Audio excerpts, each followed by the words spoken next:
Cyber ലോകത്ത് നടന്ന പക്ഷേ അധികമാരും അറിയാതെ പോയ ഒരു വലിയ ഹാക്കിന്റെ കഥയാണിത്. ലക്ഷക്കണക്കിന് പ്രൊജക്ടുകളെ ഒറ്റയടിക്ക് തകർക്കാൻ ശേഷിയുണ്ടായിരുന്ന ഒരാക്രമണം. പക്ഷെ അവസാനം സംഭവിച്ചത് ആരും പ്രതീക്ഷിക്കാത്ത ഒന്നായിരുന്നു.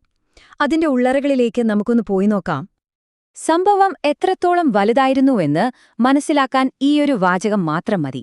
ലോകമെമ്പാടുമുള്ള ഡെവലപ്പർമാർ അവരുടെ പ്രോജക്റ്റുകൾക്കു വേണ്ടി ആശ്രയിക്കുന്ന ഒരു നെടും തൂണാണ് NPM. അങ്ങനെയുള്ള ഒരിടത്താണ് ഈ ആക്രമണം നടന്നത്. അപ്പോ ഇതാണ് ഇവിടത്തെ ഏറ്റവും വലിയ ട്വിസ്റ്റ്. ഇത്രയും ഭീകരമായൊരു ഹാക്ക് നടന്നിട്ടും എന്തുകൊണ്ടാണ് കാര്യമായ ഒരു നാശനഷ്ടവും ഉണ്ടാവാതിരുന്നത്? അതാണ് നമ്മളിവിടെ അനാവരണം ചെയ്യാൻ പോകുന്ന ആ രഹസ്യം. ശരി, അപ്പോ ഈ കഥ നമുക്ക് ഓരോന്നായിട്ട് അഴിച്ചെടുക്കാം. ആദ്യം ഈ പ്രതിസന്ധി എത്ര വലുതായിരുന്നു എന്ന് നോക്കാം. പിന്നെ ഇതിലേക്ക് നയിച്ച ആ ചെറിയ പിഴവെന്താണെന്ന് കാണാം. അതിനുശേഷം ഹാക്കർമാർ ഉപയോഗിച്ച കോഡിന്റെ ഉള്ളിലിരിപ്പ് എന്താണെന്നും അതിനെ എങ്ങനെയാണ് വെറും 6 മണിക്കൂർ കൊണ്ട് നേരിട്ടതെന്നും അവസാനം ഇതിൽ നിന്നെല്ലാം നമുക്ക് എന്ത് പഠിക്കാനുണ്ടെന്നും നോക്കാം. ഒന്നാമത്തെ കാര്യം, ഈ ആക്രമണം എത്രത്തോളം വലിയൊരു ദുരന്തമാകാമായിരുന്നു എന്നുള്ളതാണ്. കാരണം നമ്മൾ വിചാരിക്കുന്നതിലും എത്രയോ വലുതായിരുന്നു അതിന്റെ ആഘാതപരിധി. നിങ്ങളൊരു ഡെവലപ്പർ ആണെങ്കിൽ ഈ പേരുകൾ കേൾക്കുമ്പോൾ തന്നെ കാര്യം പിടികിട്ടിയിട്ടുണ്ടാകും. ചോക്ക്, ഡീബഗ്, കമാൻഡർ, ഇവയൊക്കെ ലക്ഷക്കണക്കിന് പ്രൊജക്റ്റുകളുടെയെല്ലാം അടിസ്ഥാന ശിലകളാണ്, വെറും പാക്കേജുകളല്ല. 55,000 ഇതൊരു വെറും നമ്പറല്ല. ഇത് ഡീബഗ് എന്ന ഒരൊറ്റ പാക്കേജിനെ മാത്രം ആശ്രയിക്കുന്ന മറ്റ് പാക്കേജുകളുടെ എണ്ണമാണ്. ഒന്നാലോചിച്ചു നോക്കൂ, ആ ഒരൊറ്റ പാക്കേജ് വീണാൽ അതിനോടൊപ്പം ഒരു വലിയ ശൃംഖല മുഴുവൻ തകർന്നു വീഴും, ഒരു ഡൊമിനോ എഫക്റ്റ് പോലെ. അപ്പോ ഇത്രയും വലിയൊരു കോട്ട എങ്ങനെയാണ് തകർന്നത്? എങ്ങനെയാണ് ഹാക്കർമാർക്ക് ഇത്രയും പ്രധാനപ്പെട്ട ഒരു സംവിധാനത്തിലേക്ക് കടക്കാൻ സാധിച്ചത്? ഉത്തരം കേട്ടാൽ നമ്മൾ ഞെട്ടിപ്പോകും. അത്രയ്ക്കും ലളിതമായിരുന്നു അത്. എല്ലാം തുടങ്ങിയത് ഈ ഒരു ഇമെയിലിൽ നിന്നാണ്. കണ്ടാൽ വളരെ സാധാരണമായി തോന്നുന്ന ഒരു സുരക്ഷാ മുന്നറിയിപ്പ് അല്ലേ? നിങ്ങളുടെ അക്കൗണ്ട് സേഫ് ആക്കാൻ 2FA അപ്ഡേറ്റ് ചെയ്യൂ എന്ന്. ഇതിലാർക്കാണൊരു സംശയം തോന്നുക? പക്ഷേ കെണിയൊളിഞ്ഞിരുന്നത് അവിടെയായിരുന്നു. ഇവിടെയാണ് ഹാക്കർമാരുടെ മിടുക്ക്. ശരിക്കുള്ള വെബ്സൈറ്റ് npmjs.com ആണ്. പക്ഷെ അവരയച്ച ലിങ്കിൽ mpmjs.help എന്നായിരുന്നു. ആ എന്നിനു പകരം ഒരു M, .comനു പകരം .help. തിരക്കിനിടയിൽ ആരും പെട്ടെന്നൊന്നും ശ്രദ്ധിക്കാത്ത ഈ ചെറിയൊരു മാറ്റമാണ് എല്ലാത്തിനും കാരണമായത്. പക്ഷേ ഇവിടെയാണ് കഥയിലൊരു വഴിത്തിരിവ് വരുന്നത്. സാധാരണഗതിയിൽ ഒരബദ്ധം പറ്റിയാൽ പലരും അത് പുറത്തു പറയാൻ മടിക്കും. പക്ഷേ ഈ ഡെവലപ്പർ അത് ചെയ്തില്ല. അദ്ദേഹം ഒരു മടിയും കൂടാതെ സംഭവിച്ചത് ലോകത്തെ അറിയിച്ചു. എന്നിട്ട് പ്രശ്നം പരിഹരിക്കാൻ മുന്നിട്ടിറങ്ങി. ആ ഒരൊറ്റ തീരുമാനം, ആ സുതാര്യതയാണ് ഒരു വലിയ ദുരന്തത്തെ തടഞ്ഞത്. ശരി, ഹാക്കർമാർ സിസ്റ്റത്തിനുള്ളിൽ കയറിപ്പറ്റി.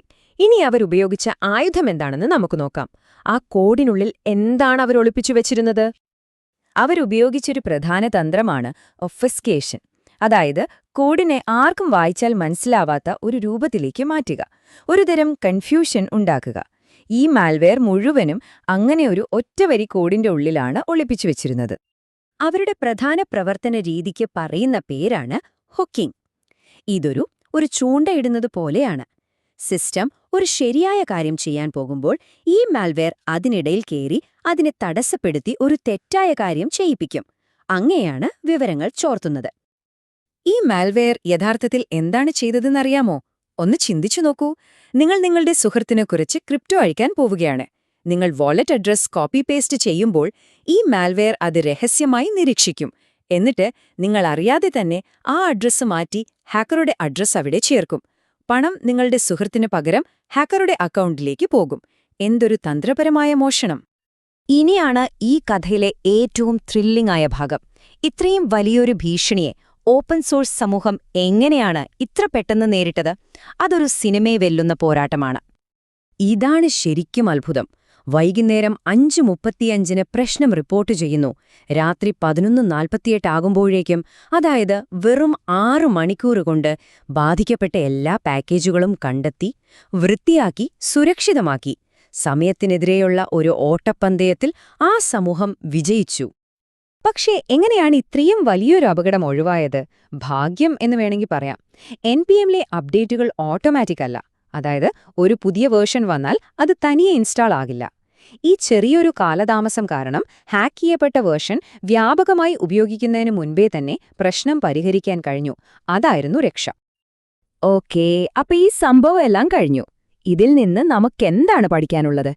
സോഫ്റ്റ്വെയർ സുരക്ഷയുടെ ഭാവിയെക്കുറിച്ച് ഇത് നമ്മളോട് എന്താണ് പറഞ്ഞു തരുന്നത്? ഈ ആക്രമണത്തെ നമുക്ക് തനിച്ചു കാണാൻ പറ്റില്ല.